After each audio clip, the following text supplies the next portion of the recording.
परदेशात राहून भारतात स्वतःचं घर असावं असं अनेकांना वाटतं. पण मग नियम, कायदे या सगळ्याची थोडी भीती वाटते नाही का? तर काळजी नसावी. आज आपण भारतात मालमत्ता खरेदी करण्याच्या संपूर्ण प्रक्रियेबद्दल सोप्या भाषेत बोलणार आहोत. चला तर मग सुरुवात करूया. हो, नियम थोडे किचकट वाटू शकतात, पण ते समजून घेतले की सगळं सोपं होतं. म्हणूनच हा मार्गदर्शक आहे, जो या प्रक्रियेतील प्रत्येक गोष्ट अगदी स्पष्ट करेल. आजच्या चर्चेत आपण काय काय पाहणार आहोत. सगळ्यात आधी हे समजून घेऊ की कोण मालमत्ता खरेदी करू शकतं. मग कोणत्या प्रकारची मालमत्ता घेता येते याचे नियम बघू. त्यानंतर पैशांचा व्यवहार कसा होतो आणि मालमत्ता विकल्यावर पैसे परत कसे नेता येतात हे पाहू. आणि शेवटी काही विशेष प्रकरणं आणि निर्बंधांवरही नजर टाकूया. तर पहिला आणि सगळ्यात महत्त्वाचा मुद्दा, भारतात मालमत्ता खरेदी करण्यासाठी एखाद्या व्यक्तीची ओळख काय आहे हे स्पष्ट असावं लागतं. म्हणजे ती व्यक्ती एनआरआय आहे, ओसीआय आहे की कोणी वेगळी, कारण याच ओळखीवर अधिकार आणि नियम अवलंबून असतात. चला मग यातले फरक समजून घेऊया. सगळ्यात आधी आणि सगळ्यात जास्त ऐकलेला शब्द म्हणजे एनआरआय, म्हणजेच अनिवासी भारतीय. फेमा कायद्यानुसार याची व्याख्या अगदी सोपी आहे. जी व्यक्ती भारताचे नागरिक आहे पण भारताबाहेर राहते ती व्यक्ती एनआरआय.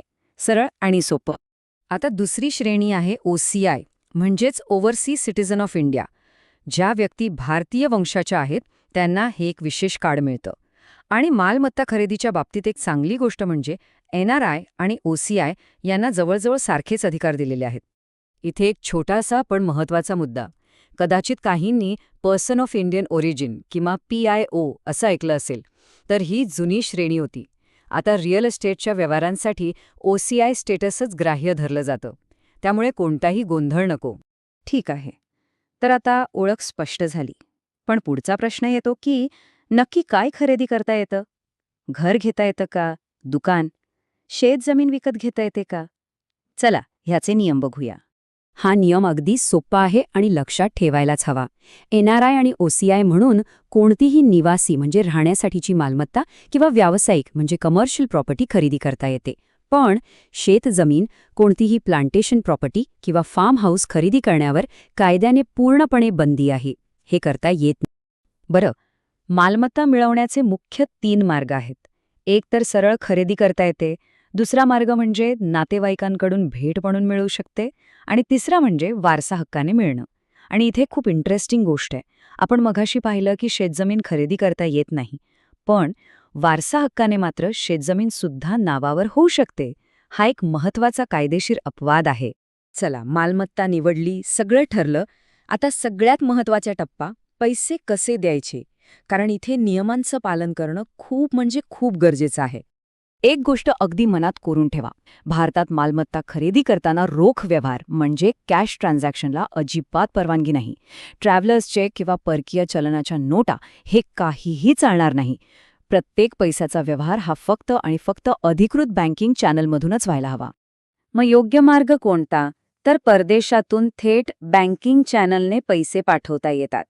किंवा मग जी खास अनिवासी खाती असतात, जसं की एनआरई, एनआरओ किंवा FCNRB, त्यामधून पेमेंट करता येतं.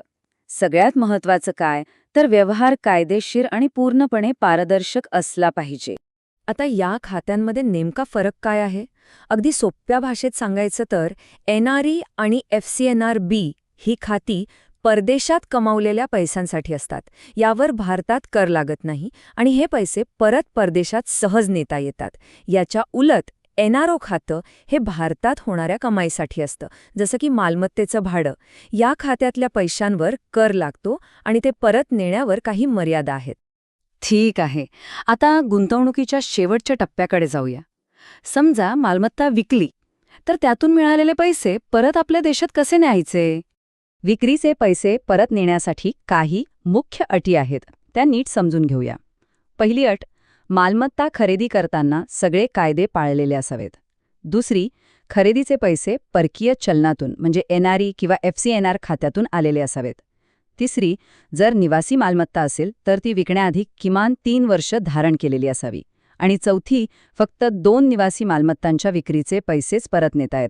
आणि हा आकडा खूप महत्त्वाचा आहे, $10 लाख. एनआरओ खात्यामधून, मग त्यात मालमत्ता विक्रीचे पैसे असोत किंवा इतर कोणतीही भारतीय कमाई असो, एका आर्थिक वर्षात जास्तीत जास्त इतकीच रक्कम परदेशात पाठवता येते. आता प्रत्येक कायद्यात काही ना काही विशेष प्रकरणं आणि अपवाद असतातच. चला तर अशाच काही महत्त्वाच्या अपवादांवर आणि निर्बंधांवर आपण एक नजर टाकूया. हे काही विशेष नियम आहेत, जसे की NRI किंवा OCI व्यक्तीचा जोडीदार जर परदेशी नागरिक असेल तरी काही अटी पूर्ण केल्यास ते संयुक्तपणे एक मालमत्ता खरेदी करू शकतात. त्याचबरोबर अफगाणिस्तान, बांगलादेश आणि पाकिस्तानमधील अल्पसंख्याक समुदायातील ज्यांच्याकडे लाँग टर्म व्हिसा आहे त्यांनाही मर्यादित स्वरूपात मालमत्ता खरेदीची परवानगी आहे. आता हा एक अत्यंत महत्त्वाचा नियम आहे. यादीत दिसणाऱ्या देशांचे नागरिक जे OCI कार्ड धारक नाहीत त्यांना भारतात कोणतीही मालमत्ता खरेदी किंवा हस्तांतरित करण्यापूर्वी रिझर्व्ह बँक ऑफ इंडियाची पूर्व परवानगी घेणं बंधनकारक आहे. हे खूपच महत्त्वाचं आहे. तर मग या सगळ्या चर्चेतून 3 सर्वात महत्त्वाचे मुद्दे कोणते? 1. आपली ओळख नक्की काय आहे, NRI की OCI, हे स्पष्ट असणं. 2. पैशांचे सगळे व्यवहार फक्त आणि फक्त अधिकृत बँकिंग चॅनलनेच करायचे, कॅश बिलकुल नाही. आणि 3. कोणत्या प्रकारची मालमत्ता घेता येते आणि पैसे परत नेण्याच्या मर्यादा काय आहेत हे नीट समजून घेणं. चला, तर कायदेशीर चौकट आता बऱ्यापैकी स्पष्ट झाली असेल. पण या नियमांच्या पलीकडे जाऊन एक विचार करण्यासारखा प्रश्न आहे. अनिवासी व्यक्तीसाठी भारतीय रिअल इस्टेटमध्ये गुंतवणूक करताना सगळ्यात महत्त्वाचा घटक कोणता असतो? जागेचं महत्त्व, कुटुंबाशी असलेलं नातं की फक्त गुंतवणुकीवर मिळणारा परतावा, यावर नक्की विचार करा.